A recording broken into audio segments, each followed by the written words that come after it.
Jesús, que nadie lo sepa, no lo digas a nadie, sobre todo el versículo en Marcos 4:12, donde parece que Jesús ni quiere que sean salvos, que tengan los ojos abiertos y que se queden cegados. Y después de mirarlo un poco más, lo que os dije en principio era para confirmar, a mi juicio, confirmar la dureza de su corazón. Estaban decididos y Jesús no es que no lo quiere, pero confirma que así sois.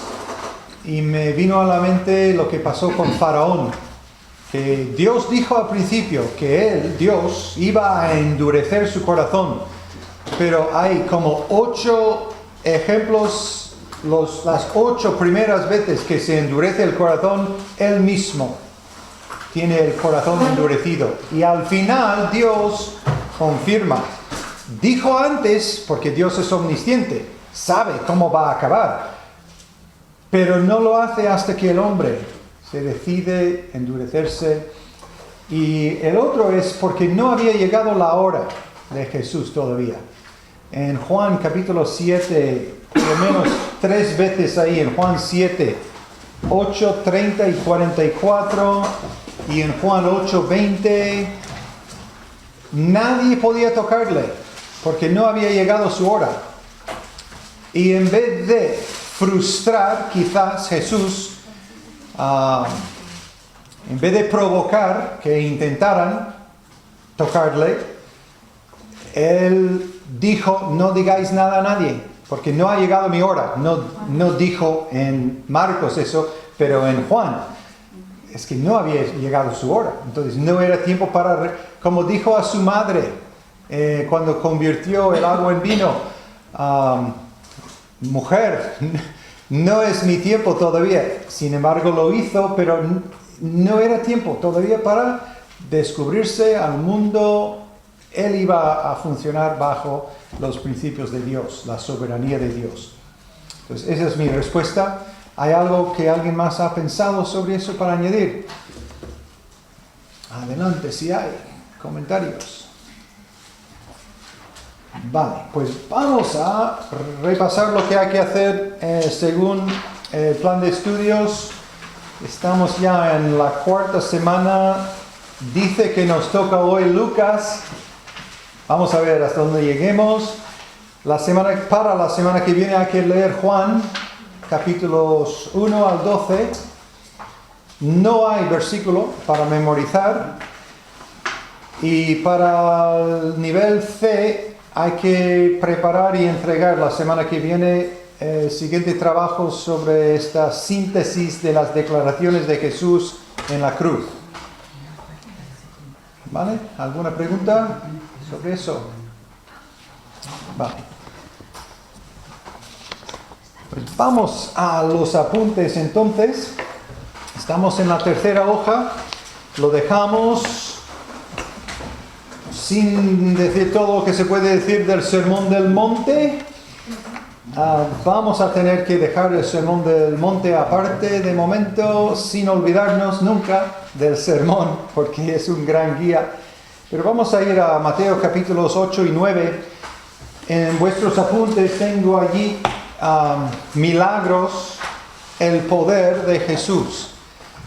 Es curioso para mí que después de predicar, Él demuestra su poder y confirma que Él tiene autoridad para hacer lo que está haciendo. Los que vais a hacer el examen para nota, queréis apuntar algún detalle de lo que os voy a decir ahora. Él mostró poder sobre enfermedades. Al principio de capítulo 8, los primeros 17 versículos, luego en capítulo 9, 2 veces, Él tenía poder sobre enfermedades. Hay que tener cuidado en no siempre asociar una enfermedad con actividad de demonios o necesariamente de pecado. Como en Juan 9, los discípulos preguntaron: ¿quién ha pecado, este o sus padres, que ha nacido ciego? Jesús dijo: ninguno. Esto ha sido para la gloria de Dios, porque Cristo va a curarle y eso dará gloria a Dios. Y eso era el único propósito, la única razón era eso. No había demonio detrás. Además, Dios estaba detrás. Y tú dices, ¡qué cruel es Dios! No dices tú, seguramente nadie aquí diría que Dios es cruel, pero hay gente que acusa a Dios de crueldad, permitiendo o mandando una ceguera desde la niñez a una persona. ¿Cómo puede ser eso bueno? Pues depende de tu perspectiva, de mi perspectiva. Yo no entiendo por qué mi suegro sigue viviendo con la enfermedad de Parkinson que tiene. Pero él tampoco tiene ganas de morir. Él quiere seguir comiendo cada día, quiere ducharse, quiere estar con la familia hasta que Dios diga fin.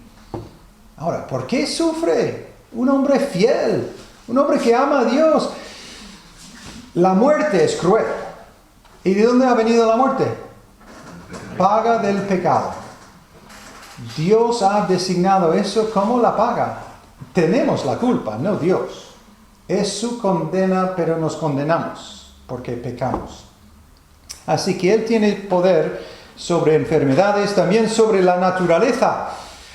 Los discípulos quedaron atónitos. ¿Qué poder es este que manda al mar y a los vientos que se calmen?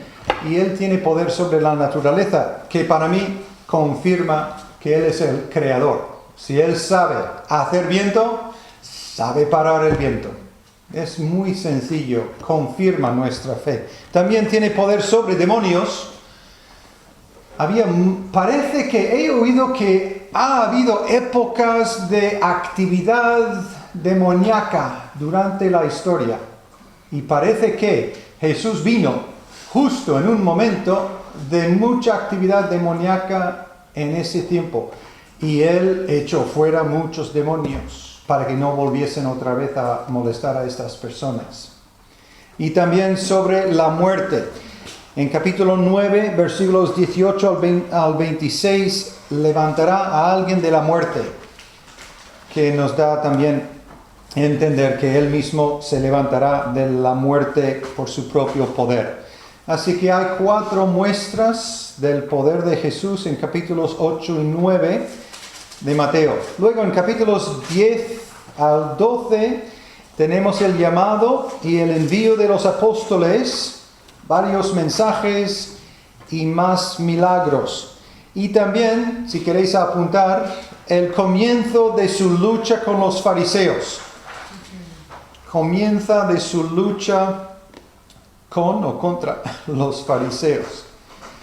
Ahora, ¿qué es un fariseo? ¿Qué es un legalista? Yo sé que alguna persona que otra me ha llamado a mí un legalista. Eso me duele. Porque un legalista, la base de su relación con Dios es su cumplimiento de la ley. Alguien que ama a Dios, sin embargo, debe querer cumplir la ley de Dios. Para mí es una gran diferencia. Ahora, voy a cambiar mi forma de ser, mi forma de vestirme, mi tipo de música que escucho o que damos en nuestra iglesia para que piensen que no soy legalista. Que piensen lo que piensen. Pero la ley es buena. No hay nada malo en la ley. Pero cuidado en no poner nuestra confianza en la ley. Es lo que hacían, y todavía hasta el día de hoy, fariseos, legalistas, ponen su confianza en su cumplimiento de esa ley. Cumplimos porque amamos al que dio la ley. Y debemos hacerlo, haciendo esas buenas obras por su poder. Vale, número 8, en los apuntes, la palabra que falta ahí es reino. Otra vez, el reino de los cielos en parábolas. 3 personas me han entregado sus trabajos extras sobre las parábolas de Mateo 13 y han hecho un buen trabajo.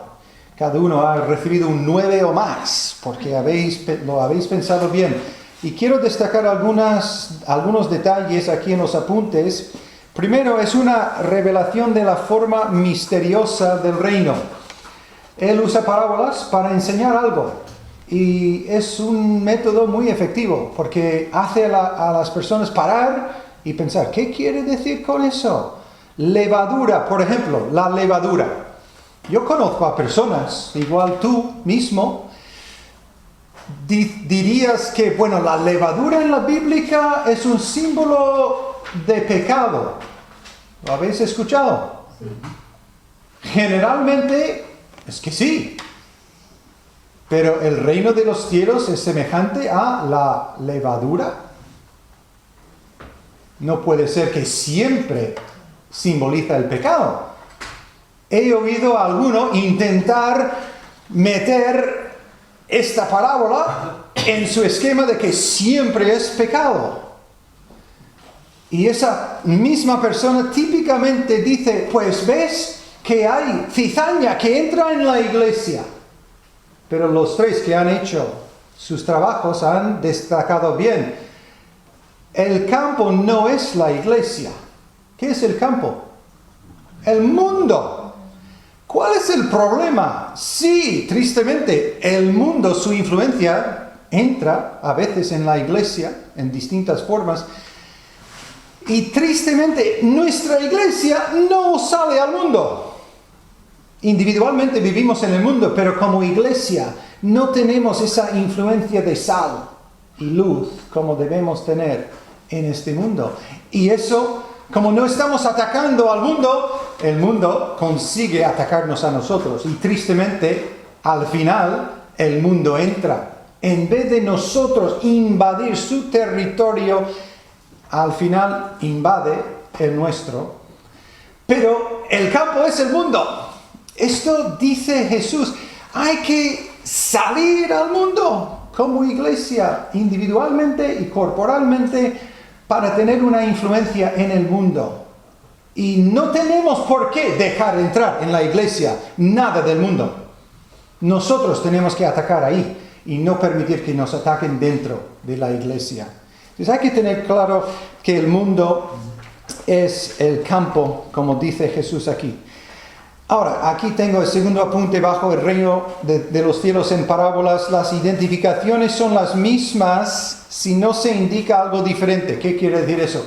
Si en la primera parábola el campo es el mundo, en todas las parábolas si sale la figura del campo, siempre es el mundo, a no ser que dice Jesús que en esta parábola simboliza otra cosa.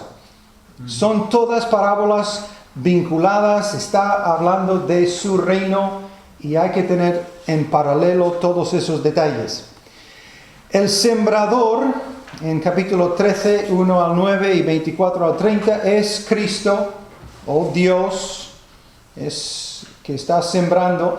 Las semillas, eso son la palabra de Dios, pero por ejemplo, en la segunda, la de la cizaña, hay que ver que son también nosotros, los hijos del reino.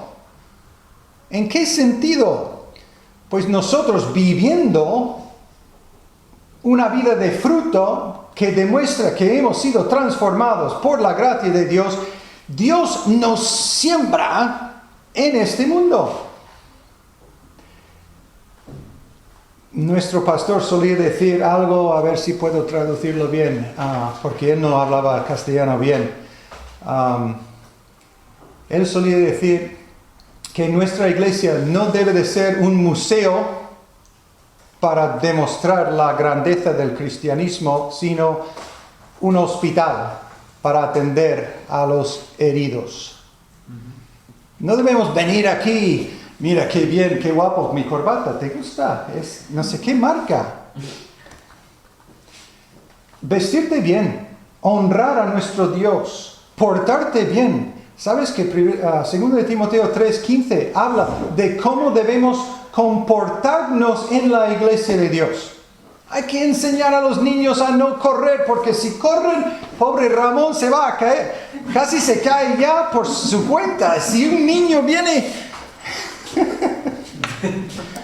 hay que respetar a los demás, no hay que gritar ¿Dónde están estas? Niños, no subir a las mesas. Cuando leí eso hace un par de semanas pensé, ¿los mayores pueden? Seguramente no. Hay una conducta que es correcta para un cristiano y somos la semilla que Dios quiere sembrar. Esa palabra en nosotros vivida y Dios nos siembra. Entonces, en ese caso es un caso donde la semilla no es solo la palabra. Somos nosotros recibiendo la palabra y Él nos siembra también en este mundo. Bueno, el siguiente apunte, el hueco es la palabra mundo. El campo es el mundo, no es la iglesia. Ahora, 2 razones, apunta esto los que tenéis que sacar nota en la siguiente, porque no se ha mencionado la iglesia por Jesús todavía. ¿En qué capítulo vamos a leer de la iglesia? Mateo 16. Entonces, ¿cómo va a referirse a la iglesia en las parábolas en Mateo 13 si ni ha anunciado la iglesia hasta 16? No tiene sentido. Y también porque Jesús lo dice claramente en versículo 38. El campo es el mundo. Y la última línea aquí en la página 3, el problema siempre es incredulidad. No quieren creer. Apunta ahí Juan 5:40. Es que no quieren creer. Sus corazones están endurecidos. Creo que es Juan 5:40. Voy a confirmarlo porque no lo tengo bien apuntado. Y no queréis venir a mí para que tengáis vida. Y tenemos que dejar eso al libre albedrío de cada persona. No podemos forzar a nadie. Esta tarde estuve dando una clase particular de inglés a un alumno avanzado. Él y yo simplemente hablamos y salió el tema de las guerras. ¿Y qué opinión tengo yo de las guerras? Y le hablé de la nación de Israel. Que vaya guerras que tenía Israel con sus vecinos. Y hay gente que se pregunta, últimamente estoy hablando con bastantes personas que han visto películas donde sale Josué y mata tantas personas. ¿Cómo se explica eso? Pues era una nación, tenía que defenderse. Pero llegas al Nuevo Testamento y Jesús quita la espada de la mano de Pedro. ¿Qué haces? Y restaura la oreja. El cristianismo no tiene nada que ver con guerras, matar a personas. Esta tarde le dije a mi alumno, si quiero algo es que tenga vida, más tiempo para poder escuchar el mensaje del Evangelio y ser salvo, porque si le mato, ya no tiene posibilidad de vida eterna.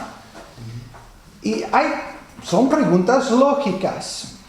Y cuando alguien quiere escuchar, hay que aprovechar, porque en general no creen. Ven algo, escuchan algo que dicen, es una contradicción, no tiene sentido. Y hay que saber contestar, hay que estudiar, pensar, hablar con la gente del mundo de las cosas de Dios para estar preparados mejor para la siguiente persona e ir con nuestro conocimiento creciendo. Bueno, vamos a mirar a la siguiente hoja, un pequeño respiro. ¿Hay alguna pregunta, un comentario que alguien quiere hacer? Bien, mejor. Así que vamos al siguiente. Número 9, más milagros. Este hueco es milagros de Jesús. Aquí tenemos que Jesús alimenta a 5,000 en capítulo 14. También anda sobre el agua, también en capítulo 14. Sana a la hija de la mujer cananea en capítulo 15. Sana a multitudes, más tarde en el 15. Y también en 15 alimenta 4,000 más. Ahora recuerda, esos 5,000 y 4,000 son hombres.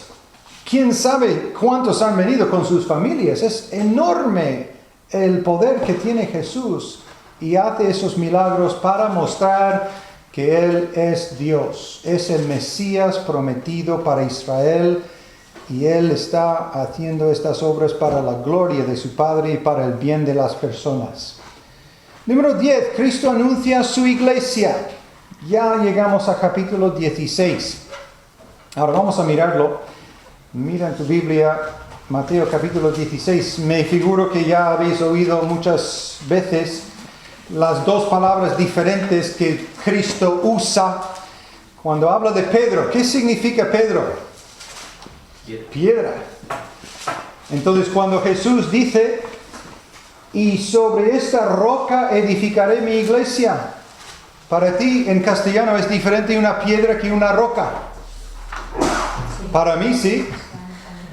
Entonces, ¿no os parece posible que Jesús sabe usar las palabras adecuadas? Y cuando Él dice, tú eres Petros, y sobre esta Petra, la palabra es un poco diferente en griego, no puede tener propósito. Sí tiene propósito. Para mí, y muchos, no soy el que ha inventado la idea que Jesús quería decir, vale, tú eres Pedro, y sobre esta piedra grande, una roca inmovible, una piedra se puede tirar, una roca, hace un par de veranos, mi mujer dio un desafío a nuestro hijo mayor. Había una roca que en una inundación del río Chinista en nuestro pueblo, había aparecido una roca, pero seguramente 100 kilos. Y le dijo, John, ¿por qué no subes esa piedra, esa roca, aquí al huerto de flores y vamos a ponerlo como un adorno en la esquina? Entonces, vale, él baja ahí al río y... Ahora es más fuerte. No sé si es por esa experiencia que ha estado haciendo dominadas y flexiones, pero se ha puesto fuerte, pero no consiguió. Entonces, al final, me pidió a mí ayuda. Pusimos unas cuerdas, intentamos poner palanca y al final subió, rompió alguna planta que otra de mi mujer. Era muy triste eso, pero era una roca entre dos, no podíamos levantarla, era rodarla, palanca, todo lo posible porque pesaba demasiado. Entonces, ¿a qué se puede referir Cristo cuando dice sobre esta roca? ¿Qué es esta roca? ¿Qué habéis oído?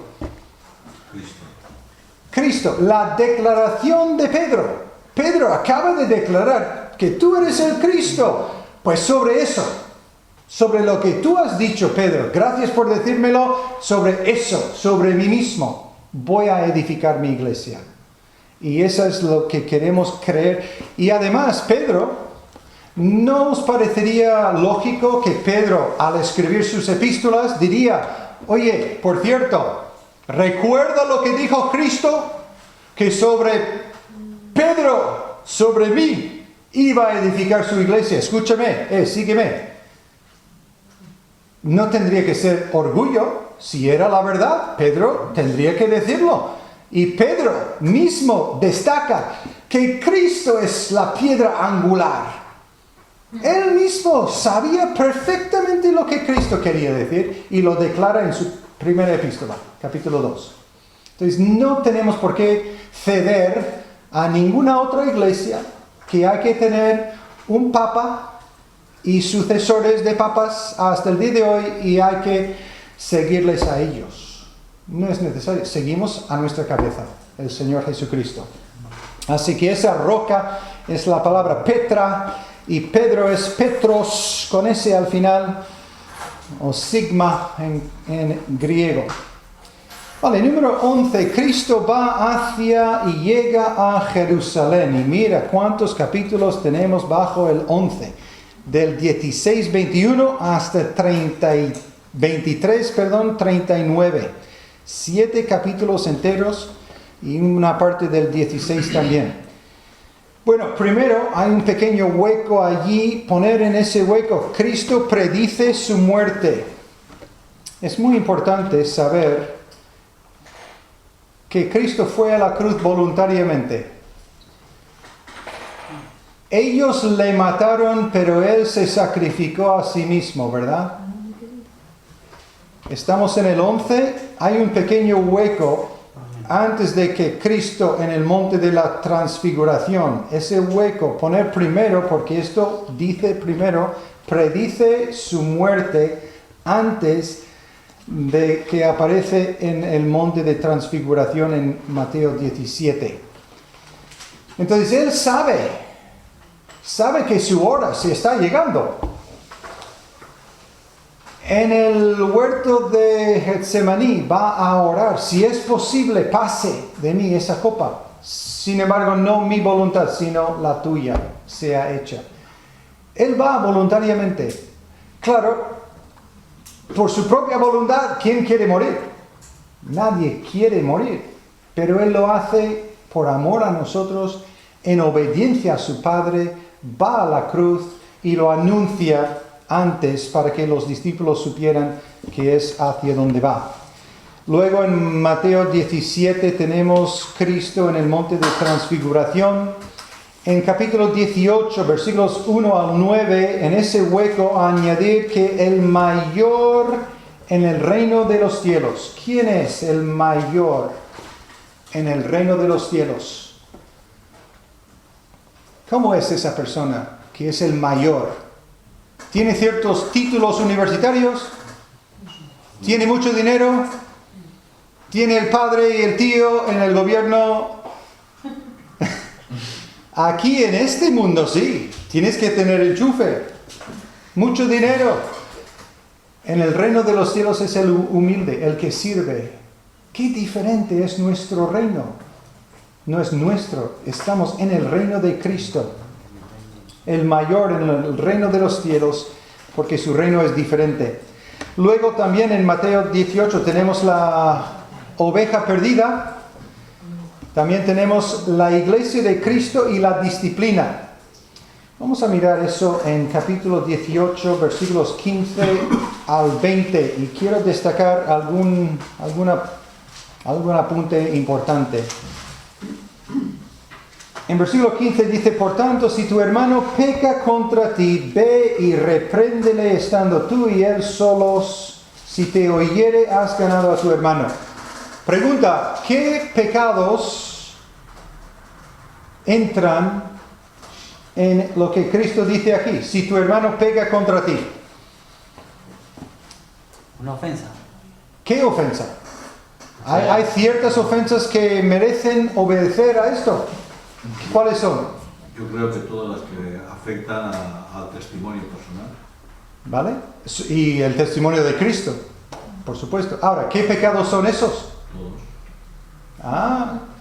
Parece que hay ciertos pecados, y cuidado, hay ciertos pecados que llevan mayor consecuencias más graves. Pero todo pecado contra ti. Y si yo peco contra ti, ¿por qué no me vienes? Que yo sepa, no he pecado contra nadie aquí. Si he pecado contra ti, venid a mí después, por favor. ¿Por qué? Yo quiero estar preparado cuando Cristo venga. No quiero una lista larga de pecados que están allí todavía no confesados. Y si no estoy consciente, o si lo he hecho queriendo, está todavía en la lista. Cristo lo sabe. Y Él quiere limpiarme. Y ha hecho provisión para limpiarlo. Su sangre derramada. Y nos ha dicho, si confieso mi pecado, Él es fiel y justo para perdonarme y limpiarme de toda maldad. ¿Para qué? Para que esté yo preparado para entrar en la siguiente fase de su reino. Entonces, por favor, infórmame. De aquí en adelante no solo doy permiso, os pido, si peco contra ti, dímelo. Ámame, atrévete. Lo más difícil es ir y decírselo. ¿Sabes por qué? Porque ¿qué me dirá a mí de todo lo que yo he hecho a él?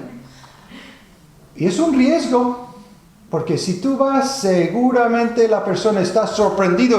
¿Y tú? Y no queremos eso. Entonces, ¿a quién amamos más? A nosotros mismos. Voy a protegerme a mí. No me atrevo. El pastor hablará con él. Pastor, predica sobre una sugerencia.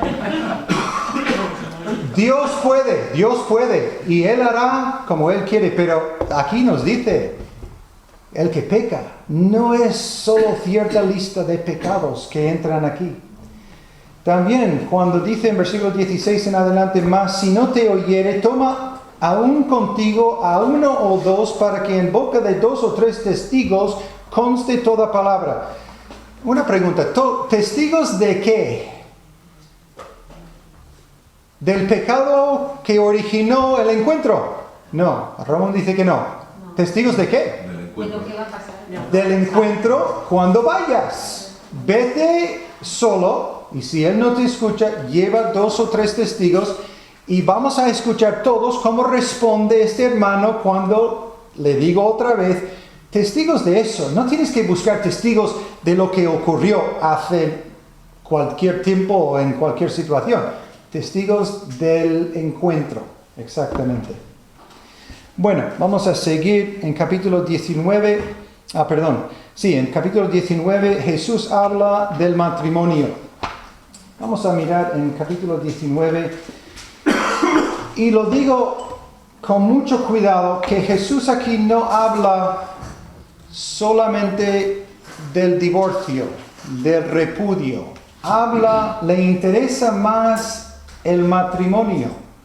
Que entendamos bien que un divorcio rompe esa relación del matrimonio que Dios quería. Dios quiere un testimonio de un matrimonio que refleja su relación con su iglesia. Ahora, Dios no va a divorciar a nadie, no va a repudiar a la iglesia. Cristo es el esposo de la iglesia. Y la iglesia tiene que ser fiel a él, como una mujer tiene que ser fiel a su marido. Y el marido amándola, proveyendo por ella, protegiéndola. Entonces, si rompemos, la cuestión es si estamos reflejando el matrimonio como Dios quiere. Dios estableció el matrimonio. Y cuando ellos vienen y dicen en versículo 3 de Mateo 19, ¿es lícito al hombre repudiar a su mujer por cualquier causa? ¿Cómo responde? Él dice, respondiendo les dijo, ¿no habéis leído que los hizo al principio, varón y hembra los hizo?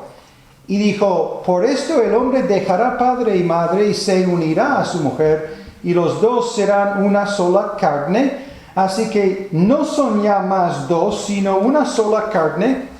Por tanto, lo que Dios juntó, no lo separe el hombre. Pregunta. Jesús contestó su pregunta. ¿Qué dijo? Una palabra. No.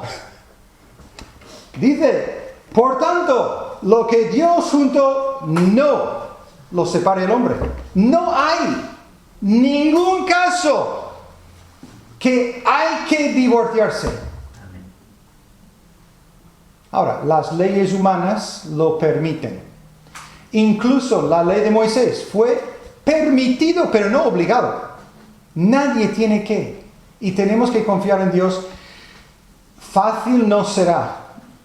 Yo no he experimentado lo que matrimonios han sufrido. Sé que hay mucho sufrimiento. Y no será fácil. No voy a decir que es fácil. Ni que sé lo que están viviendo. Pero sé lo que Dios dice aquí. Cristo dijo, no lo separe el hombre. Ahora, ¿qué hacemos con esta cláusula de excepción? Os voy a decir sinceramente lo que creo que Cristo quiere decir. No sé si habéis oído esta perspectiva o no. He hablado con el pastor, está conmigo, que estamos en contra. Pero en particular, ¿qué quiere decir? Cuando él sigue diciendo, cuando ellos dicen en versículo 7, ¿Por qué pues mandó Moisés dar carta de divorcio y repudiarla? Ahora, ellos usaban la palabra mandó y Jesús contesta diciendo, por la dureza de vuestro corazón Moisés os permitió. Y él cambió la palabra en griego, no es los traductores de castellano que querían manipular y decir, mira, es diferente mandó que permitir. En griego es diferente. Y es mandó lo que ellos querían decir, pero es permitir o dejar lo que Cristo dijo en versículo 8. Permitió repudiar a vuestras mujeres, mas al principio no fue así. Desde la creación, un hombre, una mujer, matrimonio, para siempre, toda la vida hasta que muera uno de ellos. Ahora, la polémica entra en versículo 9. Y yo os digo, voy a añadir, ¿sabéis lo que hizo os acordáis de lo que hizo en el Sermón del Monte? Él dijo, habéis oído, no matarás, pero yo os digo, vamos a llegar al corazón. Aquí no dice pero dice y. Yo quiero añadir, Jesús quiere añadirnos algo muy importante. Y yo os digo que cualquiera que repudia a su mujer, salvo por causa de fornicación y se casa con otra, adultera. No es una excepción que en el caso de la fornicación puedes. No. Es que en el caso de fornicación ya ha adulterado. Entonces, no es que ahora se define como adulterio. Cuando fornicó, ha adulterado. Pero en este caso, si en el caso de fornicación ya es adulterio, en el caso de divorciar y se casa con otra, en ese caso sí adultera. Pero en el caso de fornicación ya era adulterio. Entonces no está dando una excusa. En este caso único puedes. No, Señor. Está diciendo ya ha adulterado si ha habido fornicación antes. Entonces Jesús nunca da visto bueno al divorcio y recasarse. Y dice al final del versículo 9, y el que se casa con la repudiada adultera. He oído hablar de que en esa cultura no había remedio para una mujer divorciada, que ella quedaría sin trabajo, porque los hombres eran los que trabajaban para ganar para su familia, y si una mujer se queda apartada, repudiada, ¿cómo va a vivir? Entonces, está como obligada a casarse de nuevo, y en ese caso, adultera, porque ha roto su promesa y ha sido divorciada. Puede que sí. Lo que está claro es que Cristo dice, no lo separe el hombre. Y una vez separado, no está permitido, sería adulterio casarse de nuevo. Es la perspectiva que yo entiendo que estos versículos quieren decir. En vez de entrar en un debate de qué piensas de este punto, vamos a dejarlo allí para hoy, y si hay una pregunta después, queréis más aclaración, quizás para la semana que viene, podéis comentármelo después. Vale, siguiente apunte en los apuntes es la ley de perdón. Capítulo 18. Perdón, ¿estoy bien? Sí. He saltado la ley de perdón, gracias. ¿Os parece importante la ley de perdón? Sí. Por eso lo destaqué. No sé de vosotros, pero yo veo que es un gran fallo en las iglesias de Cristo. Arruina iglesias. La falta de perdón. Tenemos que perdonar. En mi propia familia he tenido que insistir enseñando en mi propia familia, en mi hogar, que hay que perdonar. Primero hay que pedir perdón. No decir, lo siento. Claro, lo sientes y yo lo siento también. Me has dañado mucho. ¿Y qué? Has confesado que lo sientes. Gracias. ¿Pero me pides perdón o no? Pedir perdón, humillarnos es el primer paso. Y conceder el perdón. ¿Os parece fácil? Es muy difícil, pero es la ley de Cristo. ¿Qué dice Efesios 4:32 sobre el perdón? ¿Cómo debemos perdonar? Como Dios os ha perdonado a vosotros, así perdonáis los unos a los otros sus ofensas. ¿Tú has ofendido a Dios alguna vez y cuentas con su perdón? Claro que sí. Y queremos no perdonar a otra persona. ¿Alguien podría ofenderme a mí como he ofendido a Dios? Ni cerca. ¿Quién soy yo? Yo no soy santo. Dios es santo. Cualquier pecado ofende a Dios y Él está dispuesto, derrama gracia y perdón. Y, claro, gracias Señor, lo queremos nosotros. Pero qué difícil es perdonar. La iglesia de Cristo, esta iglesia donde tenemos este instituto, mi iglesia en Vera, todas las iglesias nos falta esta ley de perdón. Incondicionado. Hay que perdonar si pide perdón. 70 veces 7 parece que en uno de los evangelios puede ser la misma ofensa 70 veces 7 en el mismo día.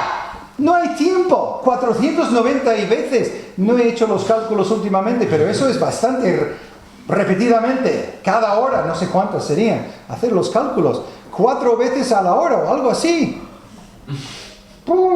Me canso. Eres sincero. Es la tendencia. No puede ser sincero. Pedirme 4 veces en una hora perdón por la misma ofensa. Es ridículo, no voy a perdonarle, no puede ser sincero. ¿Quién eres tú? Cristo dice 70 veces 7. Duro, difícil, pero tenemos que vivirlo. La iglesia sufre si no lo vivimos. Ahora seguimos con capítulo 19, el joven rico y el reino de los cielos. Seguramente habéis oído hablar de los versículos o los mandamientos, que Cristo destacó en relación con quién eran esos mandamientos que Cristo saca en versículos 18 y 19. No matarás, no adulterarás, no hurtarás, no dirás falso testimonio, honra a tu padre y a tu madre y amarás a tu prójimo como a ti mismo. Esa es nuestra relación con Dios. Bueno, está relacionado, pero esta es nuestra relación con el hombre. Jesús ni entra en nuestra relación con Dios. Vamos a empezar simplemente, ¿cómo tratas a tu prójimo? Y Él dice, perfecto, todo esto he guardado desde mi juventud. Y Cristo dice, pues vale, vamos a hacer una prueba. Versículo 21, si quieres ser perfecto, anda, vende lo que tienes y dalo a los pobres y tendrás tesoro en el cielo y ven y sígueme. Esta prueba era una prueba de su sinceridad y la verdad de lo que ha dicho, que todo esto he guardado desde mi juventud. He amado a mi prójimo como a mí mismo. ¿Y cómo es que tú tienes tanto dinero y tus vecinos no tienen nada? ¿Le has amado a él? Y tú dices, yo he trabajado, no tengo que compartir. Jesús dice a este, por lo menos a este, porque Él conoce su corazón, sabe que seguramente Él confía en su riqueza. Y Él dice, vale, vamos a hacer una prueba. Dices que amas a los demás como a ti mismo. Vale, dárselo. Todo lo que tienes a Él, a ellos. Venga, reparte. ¿Cómo responde? Versículo 22. Oyendo el joven esta palabra se fue triste porque tenía muchas posesiones. No estaba dispuesto, no era verdad. Tú y yo, perdón hermanos, no amamos a los demás como a nosotros mismos. Lo confieso, yo no voy por mi barrio buscando a niños que necesitan comer. Ya tengo suficiente con 2 chicos que comen bastante. Cada vez que vamos al campo, más cariño. Llenar el carro y ir a casa casi no cabe sitio. Es increíble. ¿Por qué voy a ir a buscar niños que necesitan comida? Es para sus padres. Pues claro, hay que ser responsables. Pero es esta cultura. Si viviésemos en África, o no quiero ofender a ningún africano, pero he oído que no tienen tanta riqueza allí típicamente que tenemos aquí en Europa, el occidente. No somos... Yo me trato bien a mí mismo, ¿eh?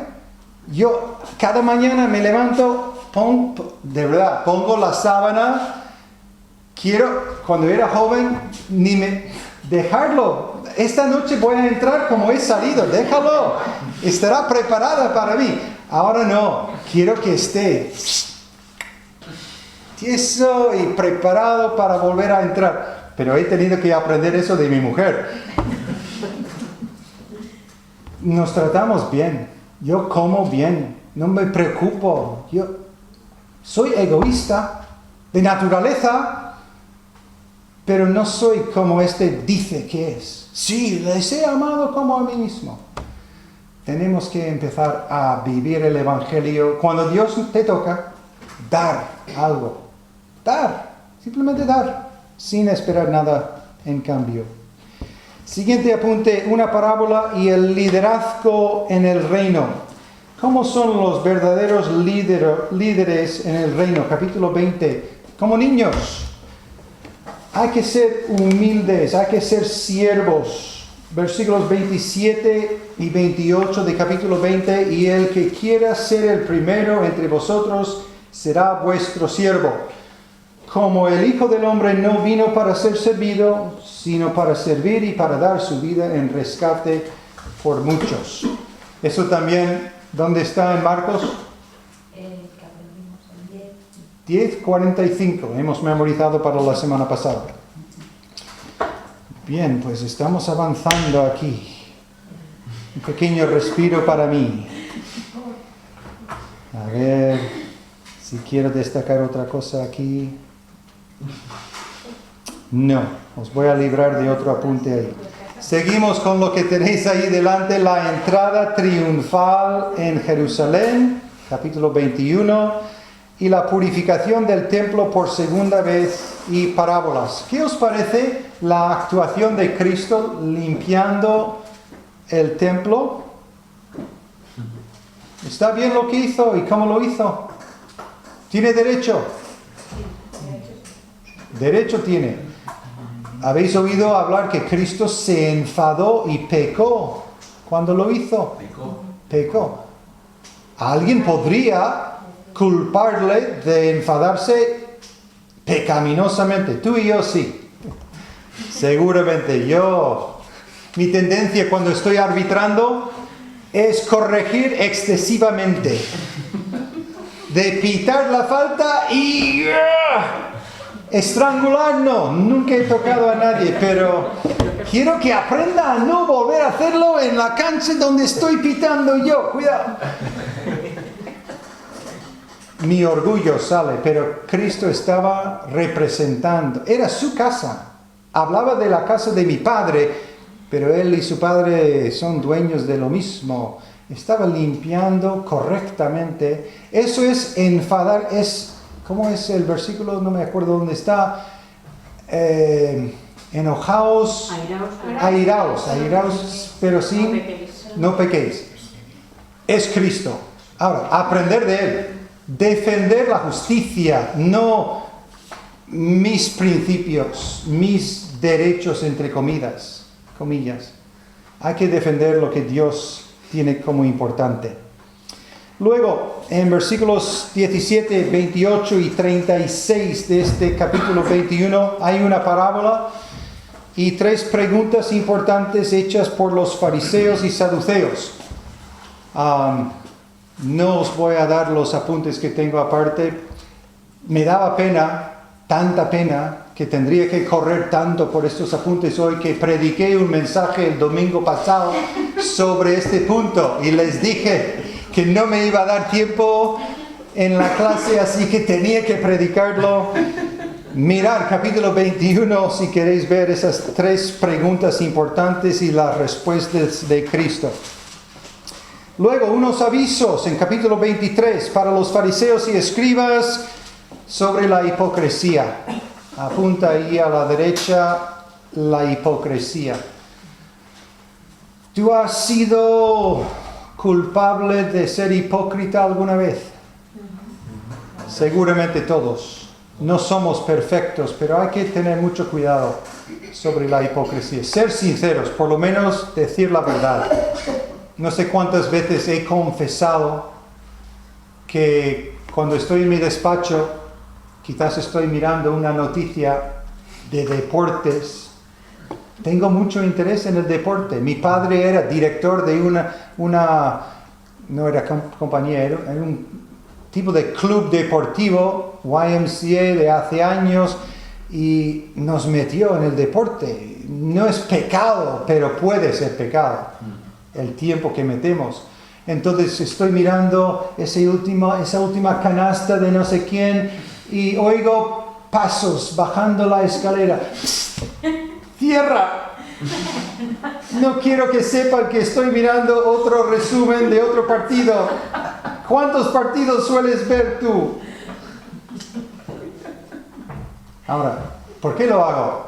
¿Para no ser tropiezo a ellos? ¿O por mi propia reputación? El Señor me convence, me da convicción a mi corazón sobre si estoy pasando demasiado tiempo mirando ese tipo de cosas en mi caso. Voy a entrar con los jóvenes y los no tan jóvenes con el móvil. Estás chateando con tu compañera y en vez de hablar. No. Esto es tecnología. Mira mi selfie. Ah, ¿qué selfie? Lo conozco. Yo fui a un partido en Pamplona hace 3 semanas. Y era increíble, yo entre todas las jugadoras y están sacando fotos y poniendo no sé qué pelo con una aplicación. ¿Pero qué es esto? ¿No podéis hablar? Hemos perdido la comunicación. Ah, no, estamos comunicando mejor que nunca. Mi mujer me dijo que leyó un artículo el otro día sobre una nueva enfermedad de los dedos. Los traumatólogos están tratando... No, las personas que usan los dedos tanto están quedando con problemas del pulgar, de hacer esto tanto. ¿Dónde estamos en este mundo? No dejemos que el mundo nos controle de esa manera. Ahora, ¿cómo he llegado a la hipocresía? Seamos sinceros y vivamos juntos con la verdad. Luego, capítulos 24 y 25, el discurso del Monte de los Olivos sobre la segunda venida de Jesús y del fin de todo. Vamos a incluir esos detalles cuando lleguemos a 1 de Tesalonicenses en la segunda parte de la introducción al Nuevo Testamento. Y luego el último para Mateo, y con esto vamos a terminar. Hay que apuntar algún detalle aquí, los que queréis sacar una buena nota en el siguiente control. Primero, María le unge, está ahí en los apuntes ya, ¿no? Después, Judas le vende, todavía no le traiciona, pero le vende, se acuerda con ellos. Hay un hueco ahí donde tenéis que meter 4 cosas, no sé cómo lo vais a hacer, pero inténtalo. La última cena es después que Judas le vende, la última cena. 4, Jesús anuncia la negación de Pedro. Estoy predicando por el Evangelio de Juan y hemos llegado a capítulo 14, donde Jesús empieza y dice: no se turbe vuestro corazón, y habla de las mansiones que están preparadas para nosotros. ¿Sabéis lo que ocurrió justo antes que Jesús dijo no se turbe vuestro corazón? Anuncia a Pedro que le va a negar 3 veces. Pero eso es otro capítulo. Pero no hay tiempo entre capítulo 13 y 14. Dice a Pedro: me vas a negar 3 veces. Y enseguida le dice: no se turbe vuestro corazón. ¿Por qué vuestro corazón? Porque todos dijeron lo mismo que Pedro cuando él dijo: estoy dispuesto a ir a la muerte contigo. Todos afirmaron lo mismo. Entonces Cristo dice en 14:1: no se turbe vuestro. Todos nosotros tenemos que ver que somos capaces de negarle.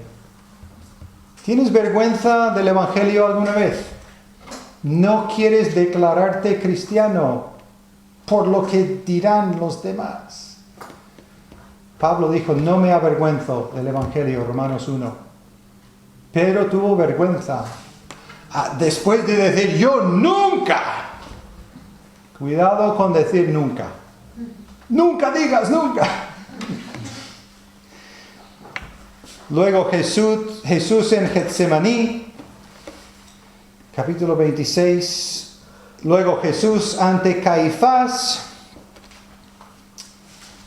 Luego la verdad llega y Pedro le niega.